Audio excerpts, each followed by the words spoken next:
بسم اللہ الرحمن الرحیم۔ اگر آنسو نکل آئیں تو مجھے ضرور دعاؤں میں یاد رکھنا۔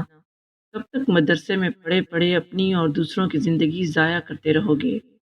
عنقریب مدارس دینیہ کھلنے والے ہیں اور ہزاروں طلباء مدارس میں جانے والے ہیں۔ کاش یہ طلباء مدرسے جانے سے پہلے یہ تحریر سن لیں اور عمل کر لیں۔ آج صبح اس سے گھر پر ایک خاص قسم کی ہلچل تھی۔ کوئی بھاگ رہا تھا، کوئی دوڑ رہا تھا، کوئی بازار میں سامان لینے جا رہا تھا اور ابا صبح سویرے بغیر نہائے دھوئے کام پر نکل گئے۔ بڑی بہن کی پھرتی قابل دید تھی۔ چھوٹی بہن ادھر سے ادھر کودتی جا رہی تھی کہ بھیا آج مدرسے کو جائیں گے۔ اتنے میں چھوٹے بھائی کی آواز آئی، اماں میں بھیا کے لیے ناشتہ اور ضروری چیزیں لے آتا ہوں۔ غرض یہ کہ گھر میں عید کا سماں تھا اور ایک میں تھا جو گال پلائے شکنے چڑھائے زمانے بھر سے بیزار بیٹھا تھا۔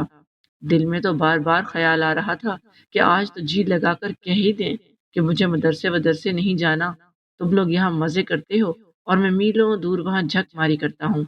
بہت ہو گیا اب کہ میں کسی بھی حال میں مدرسے نہیں جاؤں گا۔ دل ہی دل میں طرح طرح کے خیالات آتے اور جاتے رہے۔ دماغ وسوسوں کا جال بنتا اور پھر خود بخود ٹوٹ جاتا۔ قسم با قسم کے ڈائلاگ ذہن میں بڑبڑا رہے تھے۔ اور پھر بلی کی گردن میں گھنٹی باندھنے کا موقع آتا تو اپنی موت آپ مر جاتے۔ اسی سوچ بچار میں کوچ کا وقت ہو گیا۔ اوپرے دل کے ساتھ 2 لقمے مارے اور اٹھ گیا۔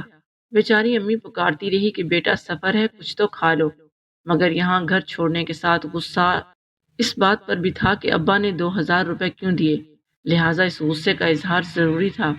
ابا یہ سارا ماجرا دیکھ کر سمجھ گئے کہ اصل درد کہاں ہے۔ بغیر کھائے چپ چاپ اٹھے اور بیڈ روم سے اپنا کرتا اٹھا لائے اور جیب میں جتنے پیسے تھے ریزگاری سمیت 300 روپے سب نکال کر دے دیے۔ یہاں تک کہ آخر میں 1 روپے کا سکہ نکل آیا، وہ بھی مجھے دے دیا۔ خدا جانے ذہن پر کس قسم کا بھوت سوار تھا کہ کچھ سوچے بنا وہ 1 روپیہ بھی لے لیا۔ کنکھیوں سے دیکھا کہ گھر کے سبھی افراد کو میری یہ حرکت نہایت ناگوار گزری، مگر کسی نے کچھ کہا نہیں، تو میں نے بھی اس خیال کو ایسے ہی جھٹک دیا جیسے بے وقت آئی ہوئی مکھی اڑائی جاتی ہے۔ خیر ابا تو 1 لقمہ بھی نہ کھا سکے تھے، امی نے بھی زبردستی 2 لقمے کھائے اور اٹھ گئیں۔ سب لوگ ہاتھ دھو کر مجھے رخصت کرنے کے لیے تیار ہو گئے۔ چھوٹے بھائی نے جسے پچھلے مہینے فیس نہ بھرنے کی وجہ سے سکول سے نکال دیا گیا تھا، بیگ اٹھایا۔ امی نے مسکراتے ہوئے ڈھیر ساری دعاؤں سے نوازا اور ماتھا چوم کر بلائیں لیں۔ ابو نے سر پر ہاتھ پھیرا، کچھ نصیحت کی، جس کا آخری جملہ یہ تھا، بیٹا محنت سے پڑھنا، وقت ضائع مت کرنا، ہم بڑی مشقتوں سے تمہیں پڑھا رہے ہیں۔ نہ جانے اس جملے میں کیا کسک تھی کہ بے اختیار آنکھیں اوپر اٹھ گئیں اور دل کانپ کر رہ گیا۔ ابو کا چہرہ گوشت سپاٹ اور ہر قسم کے تاثرات سے خالی تھا، تاہم آنکھوں میں چھپا درد چھلک رہا تھا، بلکہ چھلکنے کو تھا۔ ہونٹوں پر زخمی تبسم تھا اور آنکھوں میں درد کے سائے لہرا رہے تھے۔ امی تو ہر مرتبہ کی طرح اس بار بھی رو دی تھی، قبل اس کے کہ مجھے سنگ دل کی آنکھیں اپنا کام کرتی دھیمی آواز سے سلام کر کے تیزی سے زینے اتر گیا۔ آج پہلی مرتبہ چھوٹا بھائی خاموش تھا۔ میں نے چھیڑا تو اس نے بھی آج ہی ابلنا تھا۔ کہنے لگا، بس بھیا کیا بتائیں، آپ کے جانے کے بعد گھر کی کیا حالت ہوتی ہے۔ آپ کے جاتے ہی چھوٹی بہن پھوٹ پھوٹ کر رو دیتی ہے، امی بیڈ روم میں جا کر بستر پر اوندھے منہ گر جاتی ہیں، بڑی بہن بالکنی میں کھڑے کپڑوں کے بجائے آنسو سکھا رہی ہوتی ہے، ابو ان سب کو چھوڑ کر پتہ نہیں کیوں ہمیشہ باتھ روم میں چلے جاتے ہیں۔ تمہارے جانے کے بعد اکثر گھر میں 8 دن تک صرف کھچڑی پکتی ہے، جسے سب گھر والے اچار یا چٹنی کے ساتھ ملا کر کھا لیتے ہیں۔ سب سے برا حال گھر پر امی کا ہوتا ہے، بسا اوقات 3 دن تک کچھ کھاتی ہی نہیں، ایک چپ سی لگ جاتی ہے اور پورا پورا ہفتہ گزر جاتا ہے، اور ہم لوگ امی کے منہ سے ایک جملہ سننے کو ترس جاتے ہیں۔ رات کو چپکے میں دیکھتا ہوں کہ امی کروٹیں بدلتی رہتی ہیں۔ تمہیں پتہ ہے، ایک مرتبہ اچانک رات کو میری آنکھ کھلی، کسی کے رونے کی آواز آ رہی تھی۔ دیکھا کہ امی جان مصلے پر بیٹھی دعا مانگ رہی ہیں۔ میں قریب ہی تھا، ہچکیوں کی درمیان صرف اتنا ہی سن پایا، اے اللہ میرا معاذ۔ صبح جب میں نے ابو کو قصہ سنایا تو ابو کہنے لگے، بیٹا تمہاری امی تو 20 مرتبہ رات کو اچانک اٹھ کر بیٹھ جاتی ہے۔ میں پوچھتا ہوں کہ کیا ہوا تو روتے ہوئے بڑی بے بسی سے کہتی ہے کہ بس یوں ہی اچانک خیال آ گیا کہ میرے معصوم بچے نے کھانا بھی کھایا ہوگا یا نہیں، اسے کوئی ستاتا تو نہ ہوگا، ادھر بیمار ہو گیا تو میرے لخت جگر کو کون دیکھے گا۔ اسی قسم کے جملے کہہ کر خود بھی روتی ہے اور مجھے بھی رلاتی ہے۔ اور جس رات قصہ پیش آتا ہے پھر وہ رات میری اور تمہاری امی کی مسلح پر گزر جاتی ہے۔ چھوٹا بھائی اپنی رو میں یہ سب سناتا جا رہا تھا اور میں حیرت و تعجب کے مارے بت بنا اپنی جگہ کھڑا تھا۔ چھوٹے بھائی نے کہا، بھیا، جس وقت بہن بھائی رات کو کھا پی کر فارغ بیٹھتے ہیں تو سب سے زیادہ تمہاری باتیں کرتے ہیں اور امی کھل کر تمہارے بچپن کے قصے سناتی ہیں، اور ہر مرتبہ ابو اخیر میں اٹھتے ہوئے یہی کہتے ہیں، تم لوگ دیکھنا ایک دن میرا بیٹا بہت بڑا عالم بنے گا۔ مجھ پر یکے بعد دیگرے حیرتوں کے پہاڑ ٹوٹے جا رہے تھے اور رفتہ رفتہ حیرت کی جگہ ندامت و شرمندگی لے رہی تھی۔ بلڈنگ کے نیچے کھڑے کھڑے ابھی یہ باتیں چل ہی رہی تھی کہ میرا جگری دوست خالد دھمکا اور اپنے ہی بے تکلفانہ انداز میں کہنے لگا، بس کیا یار، اتنی جلدی چل دیے، ابھی تو آئے تھے۔ میں مسکرا کے ٹال گیا تو اسے کچھ یاد آ گیا، کہنے لگا، یار آج صبح غضب ہو گیا، تمہارے ابو صبح سویرے حاجی جنید کے سامنے سر جھکائے کھڑے تھے اور حاجی چلا چلا کر کہہ رہا تھا کہ صبح سویرے بھکاری قرض مانگنے آ جاتا ہے، حیثیت نہیں ہے تو اپنے بیٹے کو نوکری پر لگا، کیوں مدرسے میں ڈال رکھا ہے؟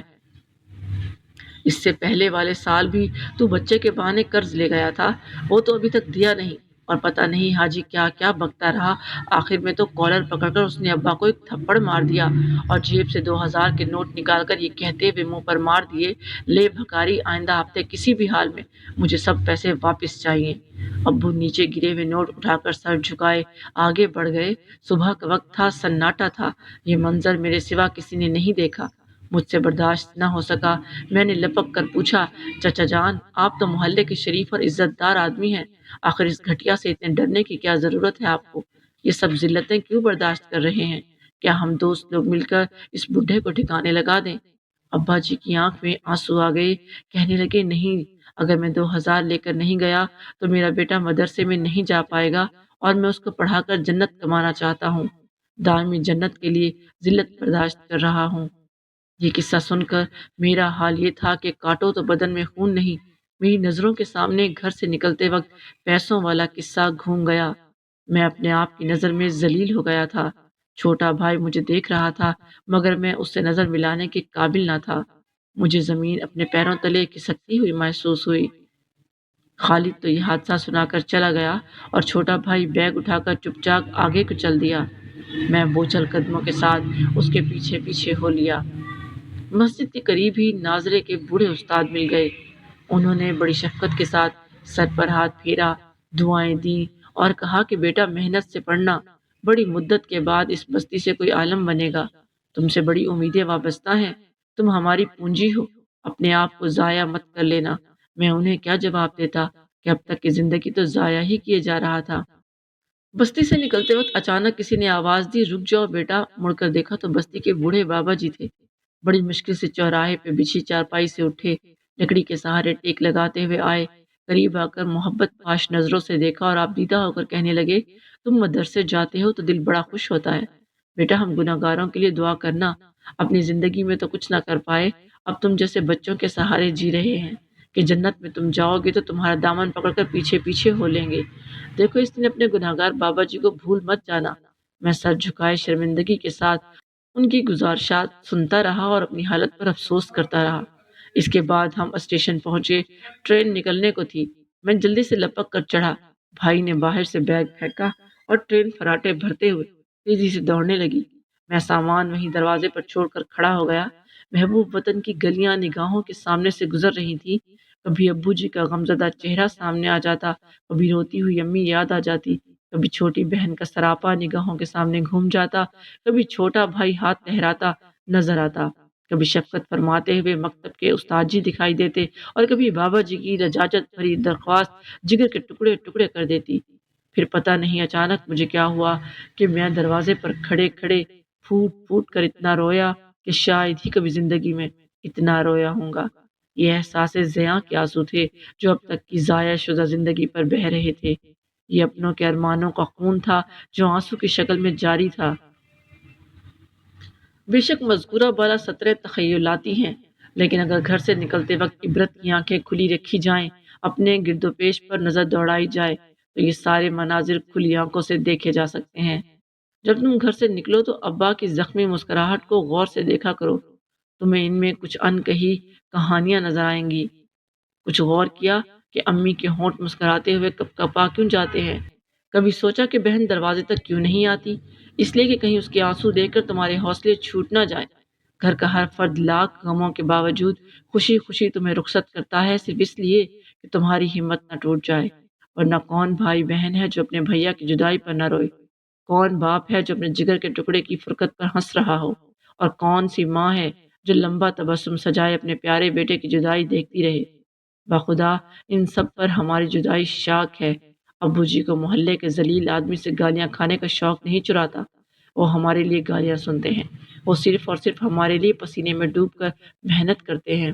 مکتب کے استاد جی 2000 کی تنخواہ پر برسوں سے ٹکے ہوئے ہیں، صرف اس تمنا میں کہ بستی کا کوئی بچہ میری نظروں کے سامنے عالم بن کر آ جائے اور اس عمارت کو سنبھال لے۔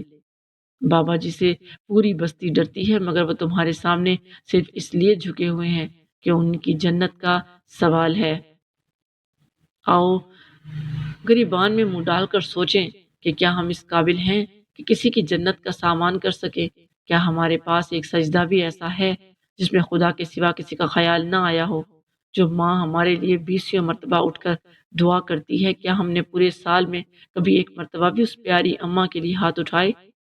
ہم کیسے سنگ دل بیٹے ہیں! ماں کے نام پر تو ساری دنیا کا دل پگھل جاتا ہے، مگر ہم اپنی خواہشوں میں ایسے مدہوش ہیں کہ ماں تک کی قربانیوں کا ہمیں احساس نہیں۔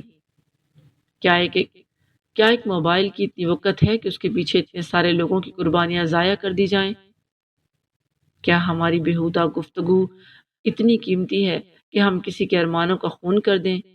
کیا مدرسے کی عارضی دوستیوں کی اتنی عزت ہے ان کے لیے پڑھائی کرنے کی بجائے اپنوں کی تمناؤں کا جہاں اجاڑ کر رکھ دیں؟ کب تک بے مقصد زندگی جئیں گے؟ کب کب تک مدرسے میں پڑے پڑے اپنی اور دوسروں کی زندگی ضائع کریں گے؟ یاد رکھیں، آج اگر ہم کسی کے ارمان کا خون کرتے ہیں تو کل کو ہمارے عزیز بھی ہمارے ارمانوں کا خون کریں گے۔ آج اگر ہم کسی کی قربانیاں رائیگاں کیے بیٹھے ہیں تو پھر تو ہماری قربانیاں بھی رائیگاں جائیں گی۔ پیارے لوگوں، اس ابو کا واسطہ جو ہمارے لیے ذلتیں جھیل گیا، اس اماں کا واسطہ جس کا کوئی پل ہماری یاد کے بغیر نہیں گزرتا، مکتب کے اس شفیق استاد کا واسطہ جس کی دعائیں ہمارے نام کے بغیر پوری نہیں ہوتی۔ اپنی زندگی پہ غور کرو اور خدا را بھکتی لذت کے لیے دائمی ذلت کا سودا نہ کرو۔ آؤ آج ہم مل کر ارادہ کرتے ہیں کہ اب کے مدرسے کی زندگی کچھ الگ زندگی ہوگی۔ اب کے شب و روز مقاصد کے ساتھ گزاریں گے، ہم محفلوں میں لغویات میں وقت ضائع نہیں کریں گے، اب کے اساتذہ کے احترام میں ذرا برابر کمی نہ ہوگی، اب کی ایسی محنت ہوگی کہ دوسروں کو ترس آ جائے گا۔ اس مدرسے میں ہم اپنی اللہ اور اس کے محبوب صلی اللہ علیہ وآلہ وسلم کی محبت لینے کے لیے آئیں گے۔ آپ رات کو اٹھ کر روتے ہوئے پیارے اللہ سے معافی مانگیں گے، اب نافرمانی والی زندگی کی بجائے اطاعت والی زندگی گزاریں گے انشاءاللہ۔